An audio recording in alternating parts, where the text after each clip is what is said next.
Hello बच्चों, आज हम पढ़ रहे हैं कैपेसिटर। कैपेसिटर क्या होता है इसके बारे में डिटेल में पढ़ेंगे। इलेक्ट्रोस्टैटिक पोटेंशियल एंड कैपेसिटेंस का ये लास्ट जो मेन पॉइंट है जिसको हम पढ़ने जा रहे हैं वो है कैपेसिटर। तो बच्चों, कैपेसिटर क्या होता है? आप लोग बढ़िया है? हाँ सर, पूछा नहीं ना आपने? बिल्कुल पूछा है बच्चों। उम्मीद है आप लोग अपनी जगह बढ़िया होंगे और मेरी तरफ से बहुत बहुत शुभकामनाएं आपको। शुरू करते हैं। कैपेसिटर कैपेसिटर होता क्या है इसको हम थोड़ी देर में समझेंगे, पहले लिख लेते हैं। कैपेसिटर इज ए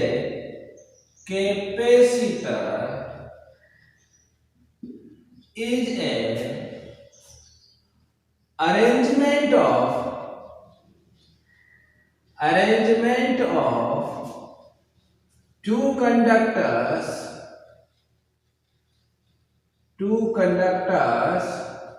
अरेंजमेंट है किसका? दो कंडक्टर का। टू, इसको ऐसे लिखो, सेपरेटेड बाय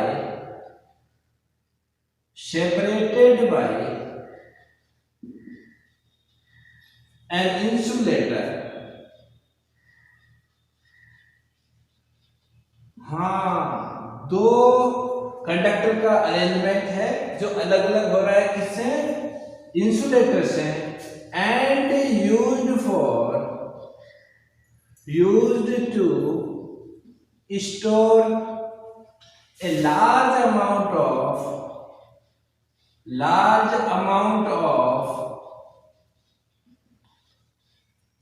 electric energy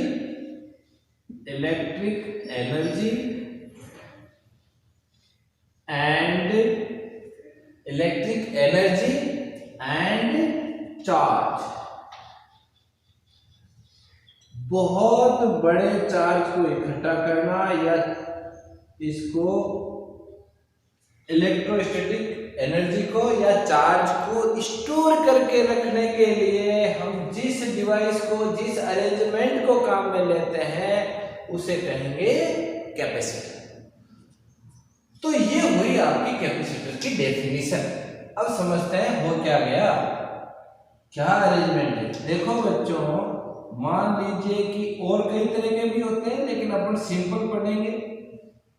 ये जैसे मान लो आपने एक कोई कंडक्टर लिया, ये यहाँ पर मैंने रख लिया इसको और इसको सेट कर दिया कंडक्टर ए को। इसको मैंने क्या किया, किसी भी तरह पॉजिटिवली चार्ज कर दिया। अब इसके ऊपर और चार्ज देना पॉसिबल नहीं है। जितनी इसकी कैपेसिटी है उतना इसमें चार्ज देंगे। हम और चार्ज देना चाहते हैं। जब हम और चार्ज देना चाहते हैं तो हम क्या करेंगे? कब दे सकते हैं? जब इसका पोटेंशियल कम हो जाए। हम Q को बढ़ाना चाहते हैं। कब देंगे? अब जब V कम हो जाए, जब पोटेंशियल इसका कम हो जाए। तो पोटेंशियल कम करने के लिए क्या करते हैं हम? एक नेगेटिवली चार्ज यहां पर एक कंडक्टर इसके पास में लाते हैं, दूसरा बी, समझ रहे हो? दूसरा कंडक्टर इसके पास में ले आए तो इससे क्या हुआ, मान लो कि इस पर 10 वोल्ट का पोटेंशियल था और इस पर मान लो कि 7 वोल्ट का है। अब इस पर नेट इफेक्टिव पोटेंशियल कितना होगा? पोटेंशियल डिफरेंस या इफेक्टिव पोटेंशियल कितना हो जाएगा? कितना हो जाएगा? 10 - 7 दैट इज 3 वोल्ट। कम हो गया ना? अब इसको और चार्ज दिया जा सकता है। ये तो है इसके पीछे कि कैपेसिटर को क्यों यूज करते हैं। दूसरा कैपेसिटर का मेन यूज क्या है बच्चों? जैसे आप लोगों ने देखा होगा, फैन को जब स्टार्ट करते हैं कई बार नहीं होता है, लाइट जा रही है लेकिन स्टार्ट नहीं हो रहा। इलेक्ट्रिसिटी से जब वो स्टार्ट नहीं होता तो हम क्या करते हैं? डंडा लेके हिलाते हैं। डंडा लेके उसको हिलाते हैं तो वो चलने लग जाता है। इसका मतलब क्या है कि उसको जो स्टैटिक पोजीशन से मूवमेंट में आने के लिए जो एनर्जी की जरूरत थी वो उसके पास नहीं थी। जब हमने डंडे से उसको काइनेटिक एनर्जी दे दी तो वो चलने लग गया। यानी एट द मोमेंट जो उसको एनर्जी चाहिए थी, वो जो इलेक्ट्रिसिटी है उसको नहीं दे पा रही। एकदम से एनर्जी चाहिए, एकदम से। और एकदम से एनर्जी कौन दे सकता है? कैपेसिटर दे सकता है। कौन दे सकता है? कैपेसिटर, क्योंकि उसके अंदर large amount of energy. Cell भी एनर्जी देता है, बैटरी भी एनर्जी देती है, लेकिन उसमें एकदम से खूब सारी एनर्जी देने की कैपेसिटी नहीं होती, वो धीरे धीरे देता है। तो एकदम से देने के लिए क्या करेंगे हम? वहां पर कैपेसिटर यूज करते हैं। आपने देखा होगा एक सेल टाइप का लगा होता है, वही कैपेसिटर है जो क्या करता है, एकदम से एनर्जी देता है, उसको स्टार्ट हो जाता है, बाद में सेल की एनर्जी से वो चलता रहता है। तो ये दो यूज है इसके। एक तो क्या है, बहुत ज्यादा मात्रा में चार्ज देने के लिए, दूसरा पोटेंशियल एनर्जी के लिए। चलो ठीक है बच्चों, ये तो हो गया आपका कैपेसिटर होता क्या है, इंट्रोडक्शन हो गया इसका। अच्छा, जब इंट्रोडक्शन हो गया तो अब हम इससे जान पहचान बढ़ाते हैं। सबसे पहले इंट्रोडक्शन हो गया अपना। इंट्रोडक्शन होने के बाद क्या करेंगे? जान पहचान बढ़ाएंगे। ठीक है, अच्छा, चलो अब बच्चों कैपेसिटर एक्चुअली में क्या अरेंजमेंट करते हैं? इसमें अरेंजमेंट करते हैं, दो कंडक्टर लेते हैं। अभी आपको बताया मैंने कंडक्टर ले ली। पहला कंडक्टर में ऐसा भी हो सकता है, दो कंडक्टर ऐसे भी हो सकते हैं। मैं इसको प्लेट के रूप में ले रहा हूं क्योंकि हमें यहाँ पर केवल यही पढ़ना है। This is only in the syllabus of class 12th। Therefore, I am just giving the example of parallel plate capacitor। चलो, ऐसा भी हो सकता है, दो सर्किल, ऐसा भी हो सकता है, दो प्लेट। इस तरह अगर हम किसी डिस्टेंस d पर दो कंडक्टर को रख दें, एक को पॉजिटिवली चार्ज कर दें, दूसरे को नेगेटिवली चार्ज कर दे, ये बन गया आपका कैपेसिटर। और ये कैपेसिटर तब बनेगा जब d, ये मान लो इसका एरिया a है, तो d is very very very less than a। दोनों के बीच की डिस्टेंस इस एरिया से बहुत कम। अगर ये सेंटीमीटर में है तो ये मीटर में हो, कई गुना इससे ज्यादा हो, तभी ये यहाँ पर इफेक्टिव होगा। बीच में एयर है, एयर इंसुलेटर का काम करेगी। ठीक है बच्चों, तो ये हो गया आपका कैपेसिटर का अरेंजमेंट। दो को साथ में ले आए, एरिया बहुत बड़ा है, इनफाइनाइट है, और इसके पास में बीच में डिस्टेंस बहुत कम। और इसके बीच में जब देखेंगे अपन, तो अब आप कहोगे कि सर इनफाइनाइट तो प्लेट मिलती नहीं, इनफाइनाइट एरिया की प्लेट मिलती है? नहीं मिलती। ये एक लॉजिक है, कंसेप्ट है बेटा। जब हम कोई दो प्लेट ले ली और उसके बीच में यहाँ पर मान लो कोई भी ऑब्जर्वर है, इतना सा चिन्ना सा, चीटी के जितना सा, तो इसके लिए ये इनफाइनाइट हो गई ना, है ना भाई। मैं यहाँ से देख रहा हूँ, ये बोर्ड मुझे इतना सा दिख रहा है, ठीक है, छोटा सा बोर्ड है ना, लेकिन हो सकता है यहाँ पर कोई एक मच्छर बैठा हो, उसके लिए ये बहुत बड़ा बोर्ड, इनफाइनाइट चींटी बैठी हो, बहुत बड़ा बोर्ड। कंसेप्ट है, इन्फिनिटी एक कंसेप्ट है। चल, ये आप अरेंजमेंट सीख। अच्छा, ये चार्ज ऐसे ही दिया जा सकता है, यहाँ से इलेक्ट्रॉन उठाया इसमें डाल दिया, यहाँ से इलेक्ट्रॉन उठाया इसमें डाल दिया, या नेगेटिव आ गया या पॉजिटिव आ गया, ऐसे ही करते हैं ना, ऐसे ही करते हैं ना बच्चों। नहीं, ऐसे नहीं होता, ऐसे नहीं हो सकता कि एक यहाँ से इलेक्ट्रॉन उठाया और इधर डाल दिया। इसको करने के कई तरीके, ठीक है। पहला जो तरीका है वो है ग्राउंडिंग। पहला तरीका क्या है? ग्राउंडिंग। कैसे? देखो, ग्राउंडिंग या अर्थिंग एक ही बात है। अब 12th क्लास में तो आप लोग समझते हो इन चीजों। अच्छा, ग्राउंडिंग का मतलब हुआ कि आपने इस पहले पॉजिटिव चार्ज दे दिया, ठीक है, पॉजिटिव चार्ज दे दिया। फिर क्या किया कि इसके पास एक दूसरा कंडक्टर लाए। जब दूसरा कंडक्टर लाएंगे तो क्या होगा, उसमें जो फ्री इलेक्ट्रॉन है वो भागेंगे इधर, क्योंकि ये पॉजिटिव चार्ज है तो ये उसको अट्रैक्ट करेगा। तो ये जितने भी इलेक्ट्रॉन होंगे वो क्या करेंगे, इस साइड में आके यहाँ बैठ जाएंगे। चलो, और अगर यहां से इधर आ गए इलेक्ट्रॉन तो यहाँ पर पॉजिटिव चार्ज यहाँ पर बैठ जाएगा। आराम से समझो, एकदम से समझ में आएगा। इसको मैंने कर दिया ग्राउंडिंग, अर्थिंग लगा दिया। ये सारा पॉजिटिव चार्ज इसमें चला जाएगा, नेगेटिव नहीं जाएगा क्योंकि यह अट्रैक्टिव फोर्स लग रहा है इनके बीच में। तो एक्चुअल में ये जो पॉजिटिव चार्ज है ये चला गया ग्राउंड में, जमीन में चला गया, अर्थ में चला गया। अब इसके जाने के बाद जो इसको हम हटा लेंगे तो जो पोजीशन होगी वो कैसी होगी, कैपेसिटर जैसी हो जाएगी। समझ में आया? अर्थ किया, पॉजिटिव चार्ज अर्थ में चला गया और ये नेगेटिव। ये एक तरीका है। एक तरीका और है, तरीके तो कई है, लेकिन जो सिंपल तरीके हैं जो हम समझ सकते हैं, जो हमारे काम के हैं, जो हमें समझने हैं, उनकी बात कर रहे हैं। चलो, दूसरा तरीका क्या है बच्चों? दूसरा तरीका यह है कि हम एक काम करें, दो प्लेट ले ली और इसको एक सेल से जोड़ दिया, बैटरी सेल जो भी है, चलो जोड़ दिया दोनों प्लेट। दोनों कंडक्टर प्लेट को जोड़ने का मतलब क्या हुआ, बैटरी क्या करती है, इलेक्ट्रॉन देती है? इलेक्ट्रॉन नहीं, कभी नहीं देती। इलेक्ट्रॉन को इसमें से फ्लो होने के लिए एनवायरनमेंट देती है, पोटेंशियल डिफरेंस देती है, जिससे इलेक्ट्रॉन मूव हो, इलेक्ट्रॉन इधर उधर आने जाने लगे, है ना। ये ऐसे है, पानी भरा है इस पाइप में, कहीं नहीं जा रहा जब तक सीधा है, इसको जैसे मैं डिफरेंस दे दूंगा प्रेशर में, पानी भाग जाएगा। तो यही काम बैटरी का है।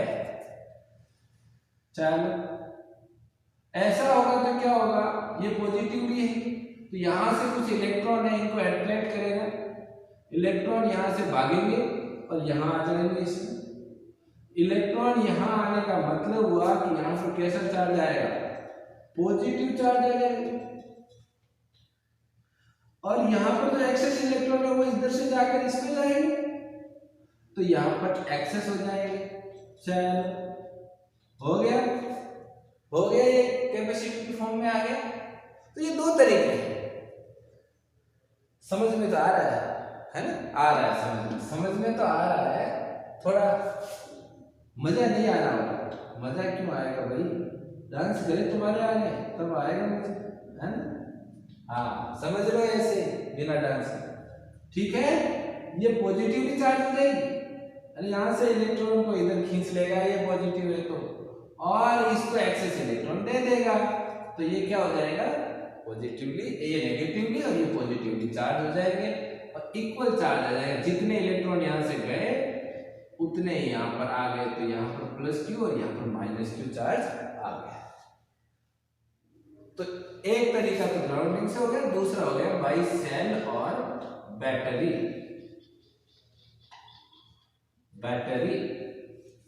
ठीक है।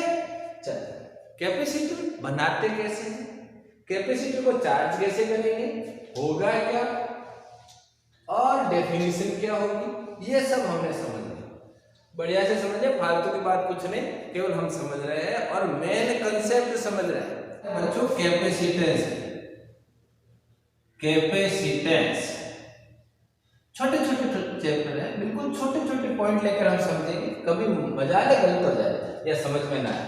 चल, तो बच्चों जो इसके ऊपर चार्ज जितना आता है, चार्ज हम कितना ले सकते हैं, वो चार्ज किस पर डिपेंड करता है, चार्ज डायरेक्टली प्रोपोर्शनल है पोटेंशियल डिफरेंस बिटवीन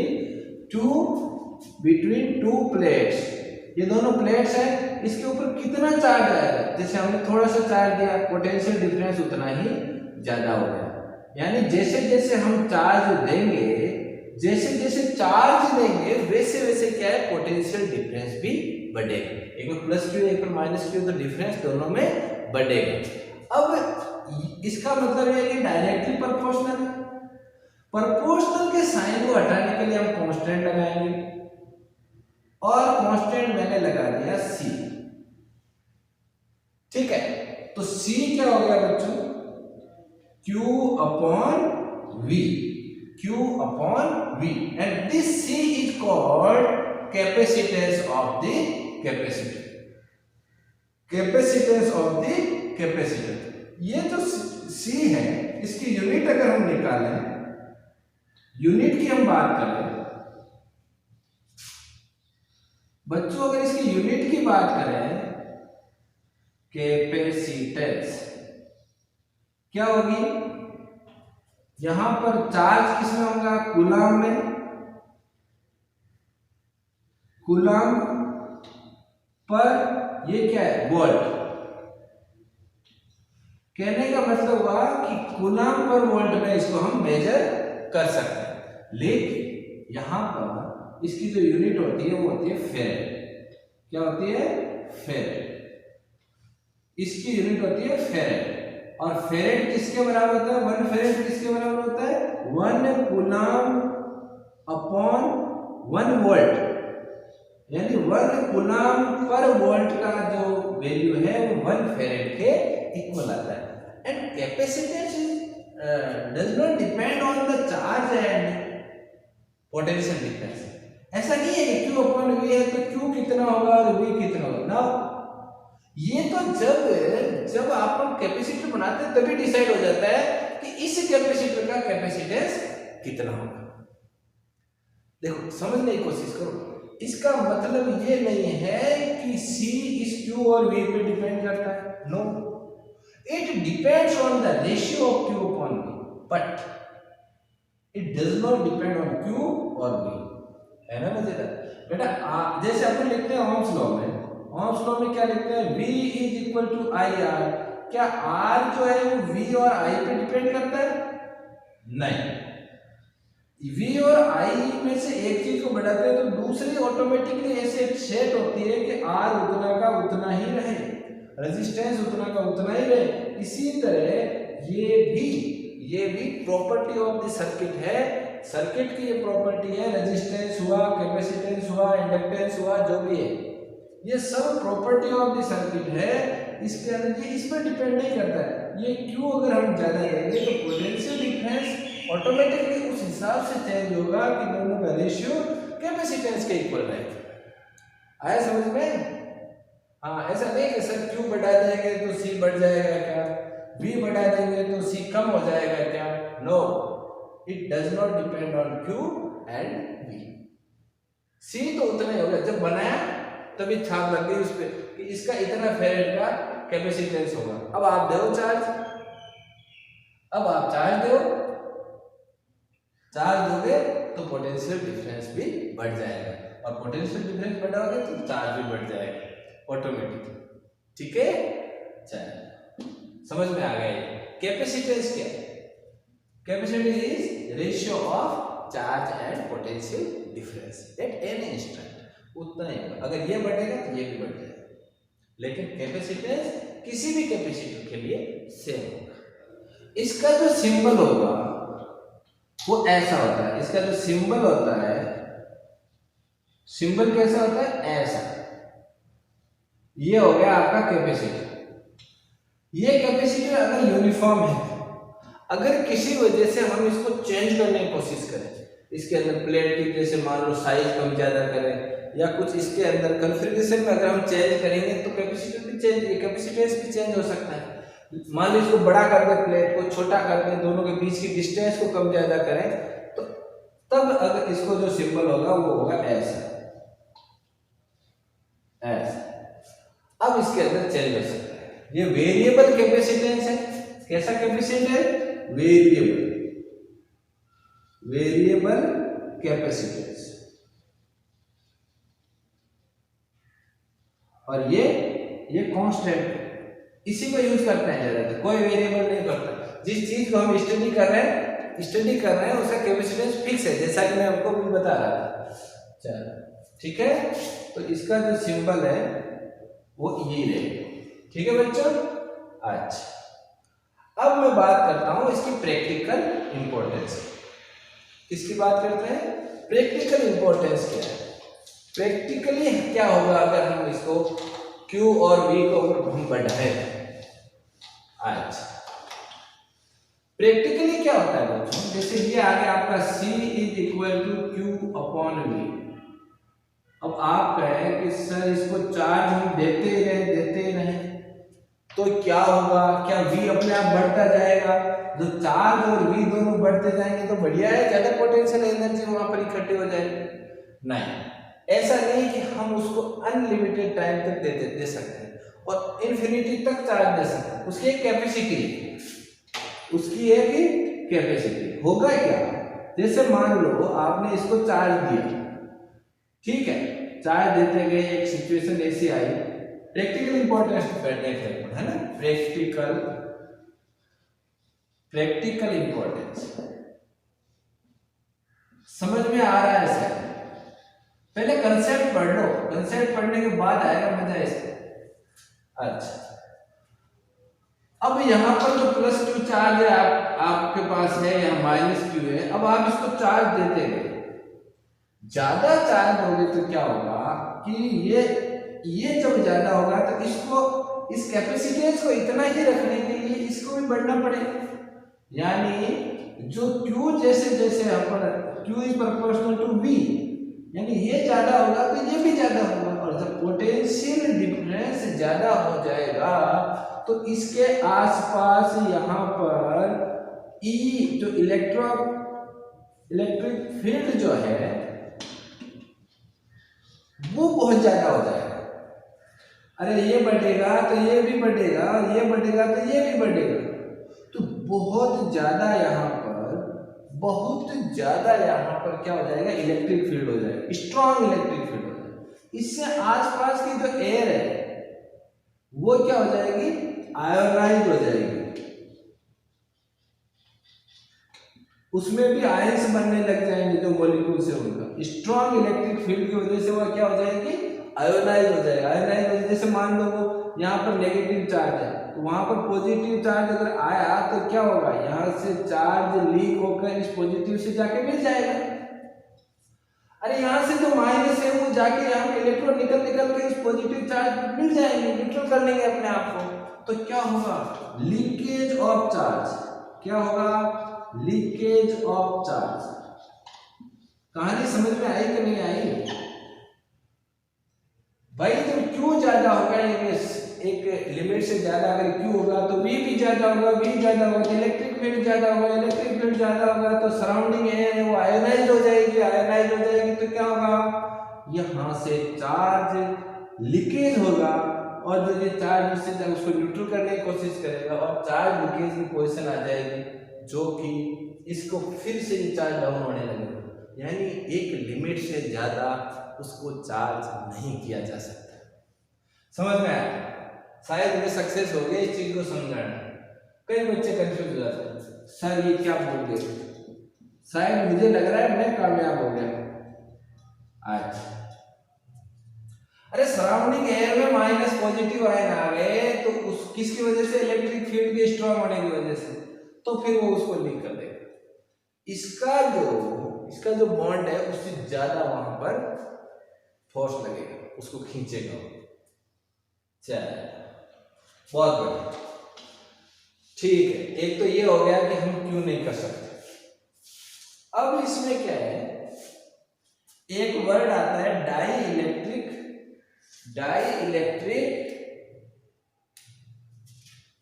स्ट्रेंथ। क्या आता है, डाई इलेक्ट्रिक, इसको साफ करते हैं, डाई इलेक्ट्रिक स्ट्रेंथ।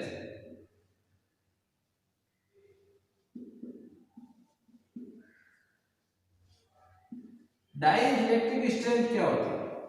देखो बच्चों, इसके ऊपर मैं एक अलग से छोटा सा वीडियो डाल दूंगा क्योंकि इसके हम गहराई में नहीं जाएंगे, अपने बुक में भी नहीं दिया है। डाई इलेक्ट्रिक स्ट्रेंथ को बहुत बढ़िया से समझा देंगे आपको। ठीक है, बहुत बढ़िया से, बहुत आसान है, ये कंसेप्ट पे बेस्ड है। डाइलेक्ट्रिक स्ट्रेंथ होती क्या है? The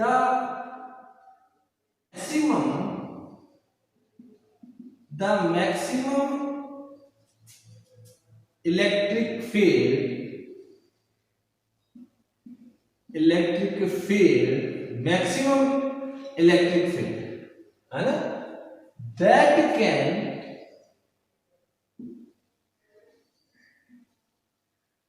A dielectric withstand without breakdown। बहुत ही शानदार लैंग्वेज है, समझ में आ रही है क्या? नहीं आएगी। विदाउट ब्रेकडाउन, इसीलिए मैं कह रहा हूं कि जो अलग से वीडियो बनाऊंगा, ये तो समझा दूंगा तुम्हें, उसको आप जरूर देखें, कैसे ब्रेकडाउन के बिना हम बच सकते हैं, वो सब मैं क्लियर कर दूंगा, यहाँ पर अभी ज्यादा डिस्कस करना उचित नहीं है।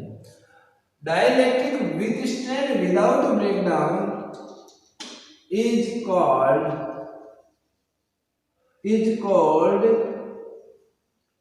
called dielectric strength।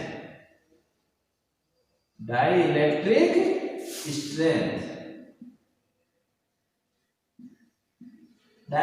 strength कहने का मतलब ये है कि जो मैक्सिमम, ये जो कैपेसिटर है या प्लस क्यू है या माइनस क्यू है, मैक्सिमम कितना इलेक्ट्रिक फील्ड यहाँ पर आ जाए कि ये ब्रेकडाउन ना हो या आयोनाइज ना हो, उस ये बचा हुआ रह सके, वो जो मैक्सिमम इलेक्ट्रिक फील्ड है, मैक्सिमम इलेक्ट्रिक फील्ड जो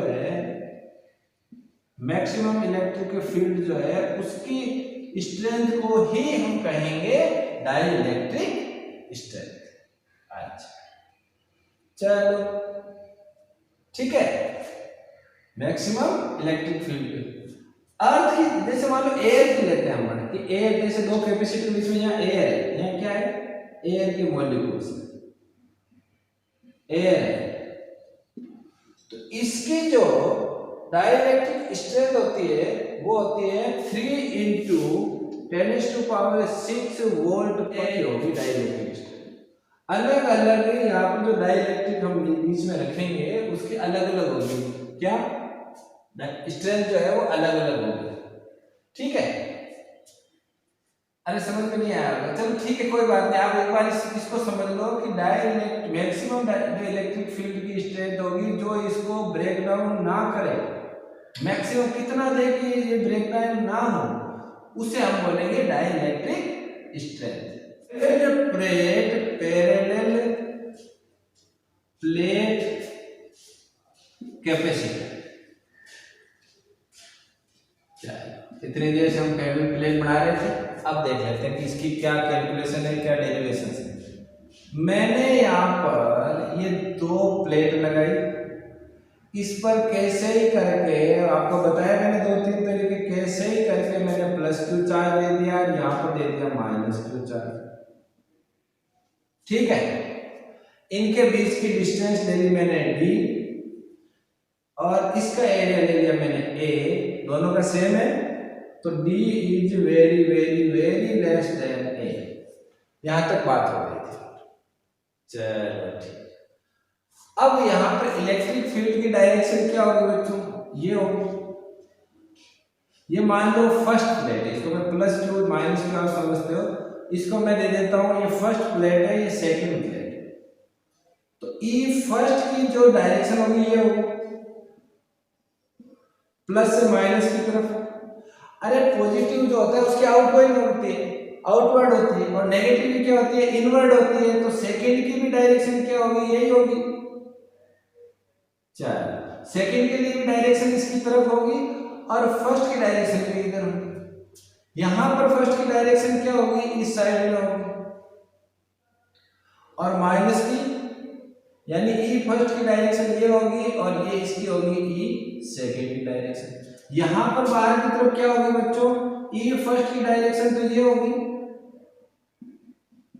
ये पॉजिटिव है ना, बाहर की तरफ होगी, और ये नेगेटिव है तो ये होगी अंदर की तरफ। समझ में आया?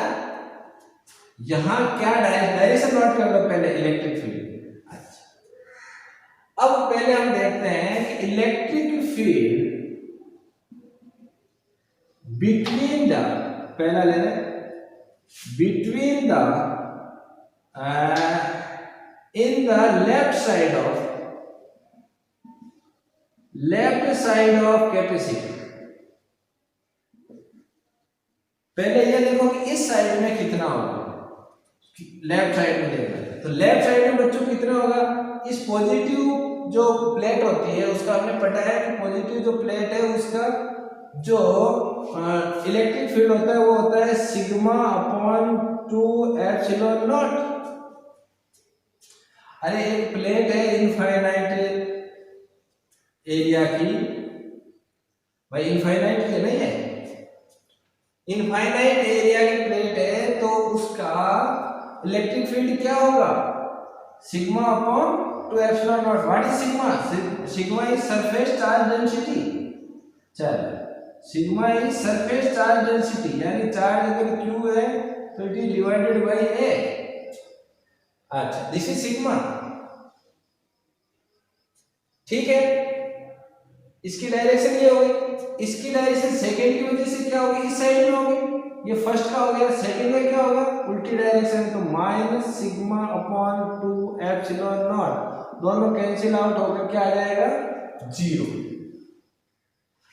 अब लेते हैं हम electric field in the right side of capacitor. Right side में देखो सेम सिचुएशन होगी, क्या होगी, इसकी तरफ से मान लो मैं ये डायरेक्शन लेता हूं तो आ जाएगी सिग्मा अपॉन 2 एप्सिलॉन नॉट, और इसके अंदर की साइड में यानी उल्टी साइड में तो minus sigma upon 2 epsilon not, cancel out, again 0। अच्छा, यानी इस साइड में भी इलेक्ट्रिक फील्ड 0 होगा, इस साइड में भी इलेक्ट्रिक फील्ड 0 होगा। अब बीच में यहां लिख दो, चल सी क्या हो गया, इलेक्ट्रिक फील्ड बिटवीन द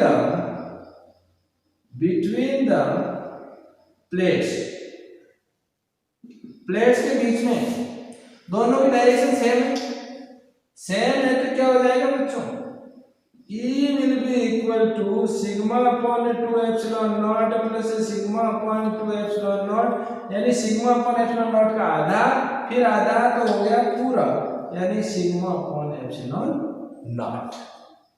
समझ में आया? E आ गया अब sigma upon epsilon not. Sigma की वैल्यू क्या है, यहां से रखते हैं Q upon epsilon naught A। ये आ गया आपका इलेक्ट्रिक फील्ड, बहुत ही बढ़िया, ठीक है। अब इसको आगे चलते हैं, V निकालते हैं। V क्या होता है बच्चों, V और E के बीच में क्या रिलेशन है, E डॉट dr या E इंटू इनके बीच की डिस्टेंस d, ऐसा होता है ना, ये तो फॉर्मूला बताया नहीं सर, अरे बच्चों बताया हुआ है, E क्या होता है, dv बाई dr, याद हो तो, dr क्या है, डिस्टेंस, इसकी जगह d रखा, इसको इधर ले आए, यहाँ पर v है, v equal to e into d, वही फॉर्मूला है, नथिंग एल्स। रख दो इसमें v निकालने के लिए, potential difference will be equal to q upon epsilon naught a into d, यहां से उठा के ये रख दिया, चल बहुत बढ़िया। अब क्या निकाले, अब निकालते हैं कैपेसिटेंस। C क्या होता है, Q अपॉन V, Q तो Q की जगह Q, V की जगह ये रख दो, यह आ जाएगा QD अपॉन एप्सिलॉन नॉट है, तो बटे के नीचे बटा है ऊपर चला गया एप्सिलॉन नॉट A, Q से Q मर गया, क्या आ गया C epsilon naught A upon D, बहुत ही छोटे छोटे सिंपल प्यारे प्यारे फॉर्मूले यहाँ पर बन रहे हैं। एक ये बन गया, एक ये बन गया पोटेंशियल डिफरेंस का। न्यूमेरिकल में कोई सा भी आए लगा देंगे, कोई दिक्कत नहीं। चलो कैपेसिटेंस आ गई इतना फेरेड।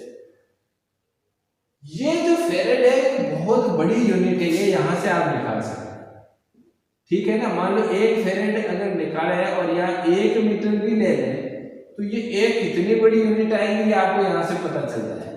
बुक में दे रखा है, कैलकुलेशन करके देख लेना, मैं अभी इसमें नहीं। तो आज के वीडियो में बस इतना ही, मिलते हैं नेक्स्ट वीडियो में और अच्छा शानदार सा टॉपिक लेकर आपके लिए लर्निंग इंटरेस्ट के साथ। Thank you, bye.